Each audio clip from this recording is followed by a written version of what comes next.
Christmas shopping season is off to a strong start with record Cyber Monday spending and online Black Friday purchases.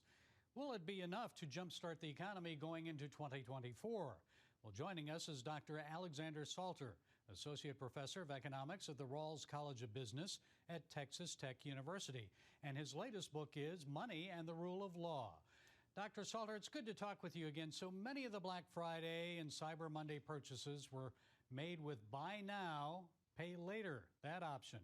That was up 47% over last year. So how will that affect the economy both in the short and long term? Consumers seem happy with high levels of holiday spending, at least so far. Total Black Friday sales were about $9.8 billion. That's a record, up 7.5% since last year.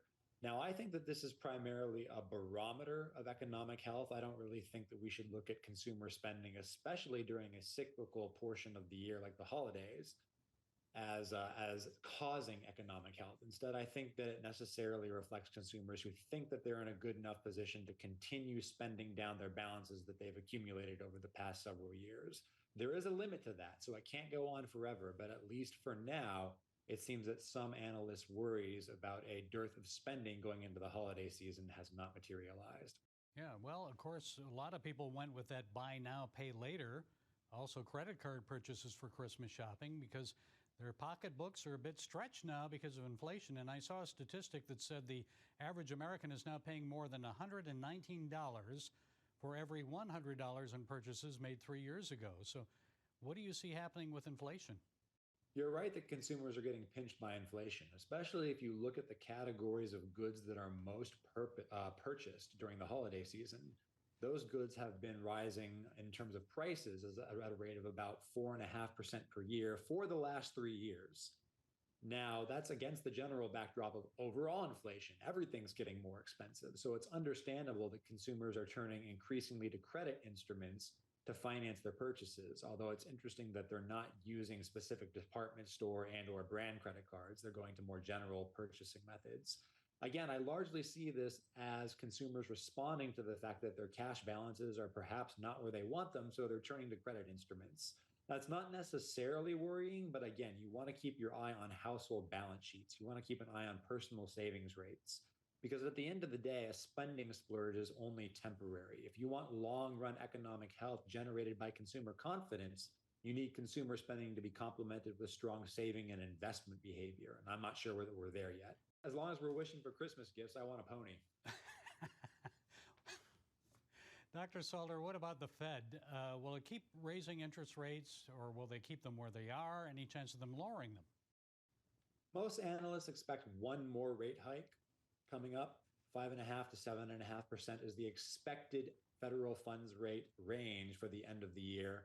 I'm not as confident. I think that the Federal Reserve is going to look at the economy right now and see easing pricing pressures and say that interest rates and monetary policy are about where we want them. And it's actually unprecedented for the money supply to actually be falling. Normally what you get is it grows more slowly during disinflationary periods, but doesn't actually fall. Well, right now it is falling. And so I think when you add up all of these facts, you get a picture of monetary policy already being appropriately tight, if not a little bit too tight. I don't think that they're going to hike rates, but at the same time, I wouldn't expect a rate cut either. My guess is that Fed decision makers are going to look for inflation to dip below 3% before they consider any monetary loosening. Well, the index of leading economic indicators has declined for the past 19 months. So does that suggest a recession is coming? And how can that trend continue without the nation falling into a recession? Well, you know what they say about economists and forecasting. We've successfully predicted 9 out of the last 2 recessions.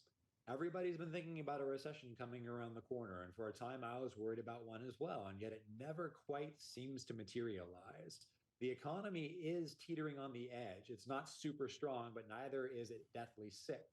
At the same time, I wouldn't say that we're out of the woods just yet. I don't think we're going to fall into recession. I think that we're going to continue to get slowly increasing output growth. Unemployment is going to stay about where it is. And as long as the Federal Reserve continues pursuing a disinflationary monetary policy that can help markets work as well as they possibly can, I think we're going to be okay. I'm not 100% sure about that, but I think we're going to be okay. Okay, how do you think that's going to affect the election then, if we have much of the same? That's a very good question. You got to assume that monetary policymakers are sensitive to the effects of their policies on the election. It's pretty straightforward about their options. They can loosen monetary policy before the election, in which case that benefits the incumbent. They can tighten even more than they are going to, in which case it'll harm the incumbent, or they can continue steady on, in which case it'll probably be a wash. I would be very surprised if monetary policymakers made an obvious move to influence the economy for electoral purposes. That would be a breach of central bank independence going the other way. We are normally concerned about keeping central bankers independent from politicians and other policymakers. This would be central bankers injecting themselves into the political process, which is a huge no-no.